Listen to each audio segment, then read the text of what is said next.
Hello, students. A couple other questions came in from 8-1. So question 2A and 4A, I believe. Let me just double check. 2A and 4A. Okay, so let's take a look. So 2 is about kind of taking things and translating them into an expression. So let's take a look at 2A first. Part B just says simplify. So again, that's a little bit of working with the algebra, but let's take a look and see what we get. Okay, it says translate into algebraic expressions. Take any number. So when you see take any number, remember, it really could be any number at all. So pick a number. And when I say that, I mean pick a number that could represent any number. Now, if you say, I picked the number 5, that's great, but 5 can only represent 5.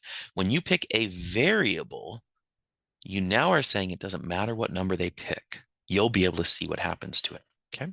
Next up, add 25 to this. That's not too bad. You know what? Let me write these steps vertically. So I start with n, then I add 25. So now I'm sitting here. Then multiply the sum by 4. So that means take the sum and multiply it by 4. Got it? Then it says subtract 60. So I'm going to take this entire quantity and subtract 60. Then divide that difference, remember difference is subtraction, by 4. So I take this entire piece and divide it by 4, okay? And then finally add 5. Okay, so I have this, n plus 25, the whole thing minus 60, that whole thing divided by 4, then I add 5. Your goal is to take this expression, maybe distribute on top, combine like terms, then divide the 4 in or factor something out so you could get rid of the 4. And when you're all done, add 5 and see what you get. Now you should end up with something. I anticipate you're going to end up with something that has an n still. Maybe there's a 2 in front, maybe there's a 1 or a 3, I don't know. And then you'll be adding or subtracting something at the end. But that's the goal, so that when someone gives you these kind of weird things, and they do a whole bunch of stuff, and they're like, oh, it's so confusing. It's so confusing. Really, you could actually do the algebra in advance and know exactly what the answer is going to be. So that takes care of 2A. Next up, let's move down. We are going to 4A. Okay. Okay. Got it. So this one is talking about, I mean, you can't get much more real world than this, right? You have a plumbing emergency. You say, hey, can someone come over to my house and fix fix my plumbing? So what you're going to do is you're going to try to put this into words. So I want you to think about it. If you haven't had this happen before, you're lucky. Okay. Okay. So plumber. Okay, let's see here. What do I want? I want to write an expression. Okay, in terms of the given variables. So the cost. So we are finding the cost. If we wanted this as an equation, we would write cost equals and then put our expression on the side. But they say just write an expression. So in this case, we don't need that. We just need the value on the other side.